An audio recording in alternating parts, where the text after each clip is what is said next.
Assalamualaikum warahmatullahi wabarakatuh. Nama saya Sofana Dwi Lestari, NIM 1705593 dengan ibu pembimbing saya yaitu Ibu Dr. Hafiziani Eka Putri MPD.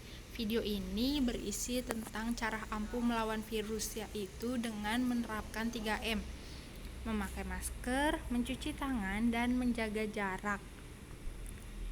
Yang pertama adalah memakai masker. Pandemi corona sampai saat ini masih berlangsung hingga membuat kasus baru terus meningkat.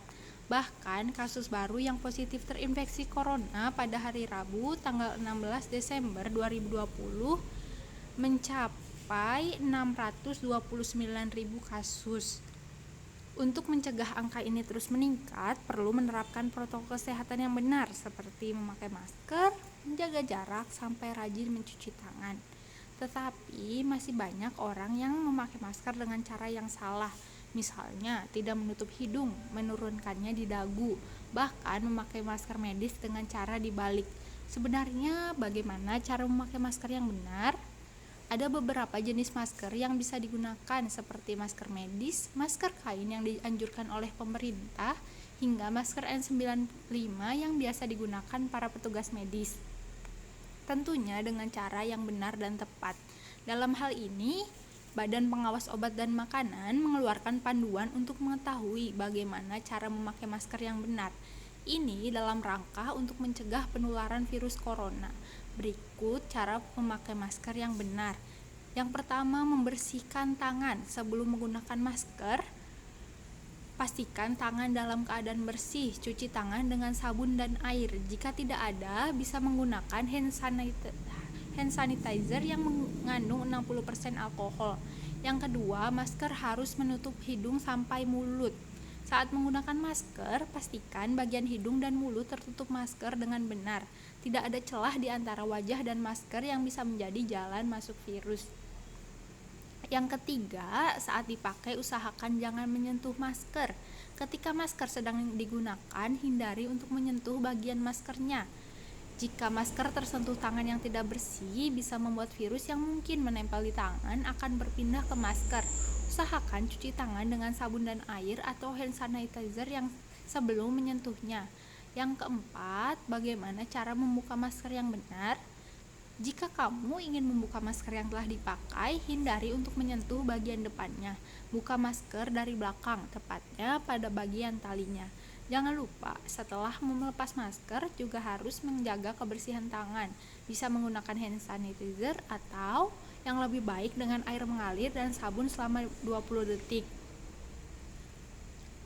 Saat menggunakan masker medis yang tersedia dari berbagai warna juga tidak boleh terbalik. Cara memakai masker yang benar yaitu dengan menempatkan sisi yang berwarna di bagian depan, sedangkan sisi putih ada di bagian yang menempel ke wajah. Yang kedua ada mencuci tangan.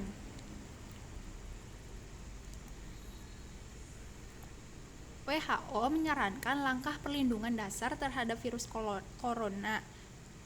Langkah ini disarankan karena mencuci tangan secara teratur dan menyeluruh akan membunuh virus yang mungkin ada di tangan. Cuci tangan merupakan langkah mudah dan aman untuk melindungi diri dari virus corona. Tetapi tidak banyak yang tahu bagaimana cara mencuci tangan yang benar. Berikut adalah tata cara mencuci tangan yang direkomendasikan oleh WHO. Yang pertama, basahi tangan dengan air. Yang kedua, tuang sabun pada tangan secukupnya untuk menutupi semua permukaan tangan. Yang ketiga, gosok telapak tangan yang satu ke telapak tangan lainnya. Yang keempat, gosok punggung tangan dan sela jari. Yang kelima, gosok punggung ibu jari ke telapak tangan dengan posisi jari saling bertautan. Yang keenam, genggam dan basuh ibu jari dengan posisi memutar. Yang ketujuh, gosok bagian ujung jari ke telapak tangan agar bagian kuku terkena sabun. 8. Gosok tangan yang bersabun dengan air mengalir. 9. Keringkan tangan dengan lap sekali pakai. Jika dalam kondisi tertentu tidak ada air dan sabun atau tidak dapat menggunakan air dan sabun untuk membersihkan tangan, solusi lainnya adalah menggunakan hand sanitizer.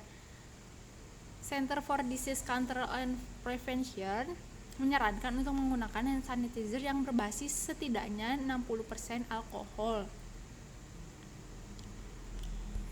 Yang ketiga ada menjaga jarak.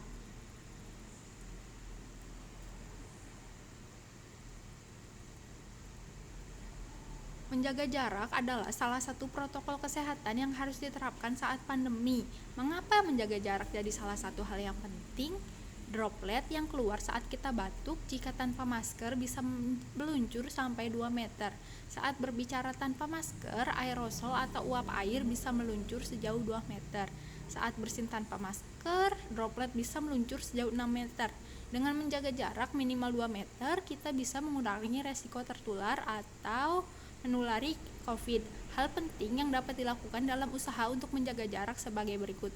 Yang pertama, menghindari kerumunan. Yang kedua, menghindari penggunaan transportasi yang tidak memenuhi standar protokol kesehatan. Yang ketiga, mengurangi aktivitas dalam ruangan ber-AC yang tertutup dan banyak orang dalam waktu lebih dari 2 jam.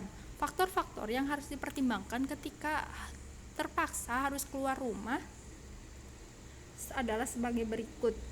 Yang pertama adalah siapa. Makin banyak bertemu orang, makin beresiko tertular, apalagi bertemu dengan mereka yang tidak memenuhi protokol kesehatan COVID. Yang kedua, di mana? Di tempat umum, tempat privat, tempat terbuka, tempat tertutup. Tempat umum yang tertutup paling beresiko sebagai tempat penularan. Yang ketiga, bagaimana? Mencari ruang untuk menjaga jarak. Makin kecil ruang untuk menjaga jarak, makin beresiko sebagai tempat penularan. Yang keempat, berapa lama? Makin lama, makin beresiko, terlebih apabila kita berbicara dalam waktu yang lama. Bentuk menjaga jarak ini bisa bermacam-macam, bisa dilakukan oleh individu, institusi, dan pemerintah. Selain menjaga jarak, ingat pesan ibu untuk tetap mematuhi protokol kesehatan, memakai masker, dan mencuci tangan dengan sabun. Jauhi keramaian atau kerumunan massal. Jaga jarak minimal 2 meter dengan orang lain. Tidak berjabat tangan, bergandengan tangan, atau berpelukan. Selain itu, hindari berdekatan dengan siapapun dan dimanapun. Institusi juga harus mematuhi pedoman jaga jarak dengan mengeluarkan regulasi yang mendorong pegawai atau anggotanya agar menerapkan protokol kesehatan, di antaranya. Yang pertama, memberlakukan kerja dari rumah atau work from home. Yang kedua, membatasi jumlah rapat. Yang ketiga, tidak mengadakan kegiatan massal. Yang keempat, mengeluarkan protokol tidak makan atau minum bersama. Yang kelima, membentuk satuan tugas institusi.